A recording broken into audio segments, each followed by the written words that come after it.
Welcome to Pompey Talk in partnership with Giant Leap. I'm Jordan Cross and I'm here with Neil Allen to pick the bones out of a very deflating result in the end last night, Neil. Yeah, it was for so long, but from the 77th minute it looked like Pompey would get that victory, a rare one in the league at home, and then at the very death it was agony, wasn't it really? It was, no one quite knew how to react to that. It was gut-wrencher.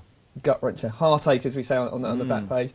The introduction of Connor Chaplin was a booster, wasn't it, and a catalyst, and then fifth goal of the season for Connor. Yeah, it looked for all the world like it was going to be the one to take him back to the top of the table. They were looking for that inspiration, that little bit of magic to break them down.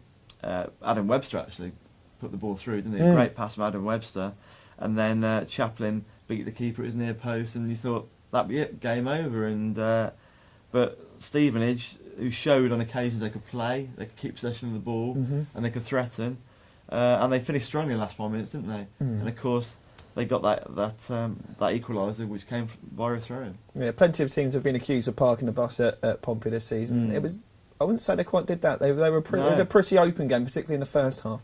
It was a different challenge for Pompey, isn't it? Because they weren't sitting back, they were trying to play football, they were trying to attack, and they started off quite well the first 25 minutes, I'd say, to Stevenage. But again, Pompey struggled to create. Roberts is just off it at the moment, isn't he, over the last few games. Bennett was trying, Bocco was solid enough but didn't create a lot, and then and Tubbs had little service, and Ben Davies again, Pompey's attacking outlet down the right, did really well. Yeah, your man on the match? Yeah, definitely, did really well. His delivery's superb, isn't it? He put some great balls into the box. But it was just not going to come, and then Chaplin got that, and you thought, right, top of the league, and the fans were chanting top of the league, weren't they?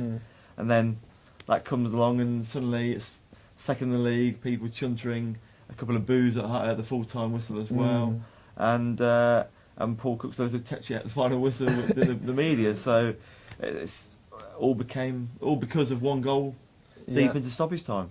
I mean, speaking to the players afterwards, Michael Doyle in particular said Pompey need to be, a bit more clinical. Would you say there was enough there? Roberts had a couple of chances in the first half. There was a penalty shout, wasn't there, for Ben Davies as well. And then, in the second half with Tubbs as well, there's a ball's going across the box, and Kyle Bennett perhaps had a good chance to tuck one in as well. Would you say there was enough there to eke out the victory? Well, you put it like that, definitely Roberts should have scored first half. The penalty, it looked like Davies' foot was taken, blocked, as he attempted to kick the ball. And he was adamant on that. And there were occasions when and even when Pompey 1-0 up, Chaplin, left foot from the angle, brilliant shot, just past the post. Of course, yes, late on. Yeah. Lavery got there a few times. So there was a couple of occasions that, okay, extend your lead. But they couldn't. And in the end, Stevenage came back, and that run of 2 wins at home all season in the league is still going on, in contrast to superb form away from home. Okay, you're the manager. Explain why you have this contrast between home and away form, and how on earth do you go about remedying it? Well, that's the thing. You can't even accuse Stevenage of sitting back. Like you could through others. Yeah. Exeter, Yeovil, the rest. The only one away from home that sat back have been Crawley. So it's obviously teams are more open away from home. But last night you couldn't even blame Stevenage for that either, because parking the bus was not in their plans. Again, it's just Cook said they're just not flowing at the moment. You can see that too many players aren't firing at the same time in these games at home. But would you say that's happened? There has been a game really this season. Perhaps you could say Dagenham on the Thursday, but all the way through the season, there hasn't been one where they've really hit their straps. They've kind of at home you're on about. Yeah. And Barnet obviously was helped because Barnet was down to 10 men. So that's the point, isn't it? It's just they cannot get firing at home for whatever reason.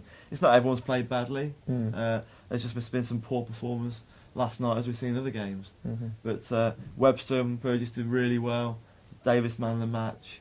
And so there were some good performances there, but it's just that creativity breaking sides down. Just finally, Aaron McCary, his loan deal's up now, and 6th performance. How have you assessed his time at the club, and what would you do if you were in Paul? It's difficult because we've not seen a lot of him because sides haven't really threatened the goal that much. But having said that, they're currently paying 4 goalkeepers on their books, and Murphy's fit now, so 4 plus Bass actually, obviously with the academy. So do you keep him or do you put Murphy in there now, have Bass on the bench to save him a bit of money. So that's the issue, isn't it? Because Poke is probably a month away. Jones is going to be a month to 2 months away. So they're not all ready at the moment. So would he want to keep him for another month just for cover? We'll find out soon, hopefully. Cheers, Neil. That's been Pompey Talk. I'm Jordan Cross. Join us next time for more Blues chat.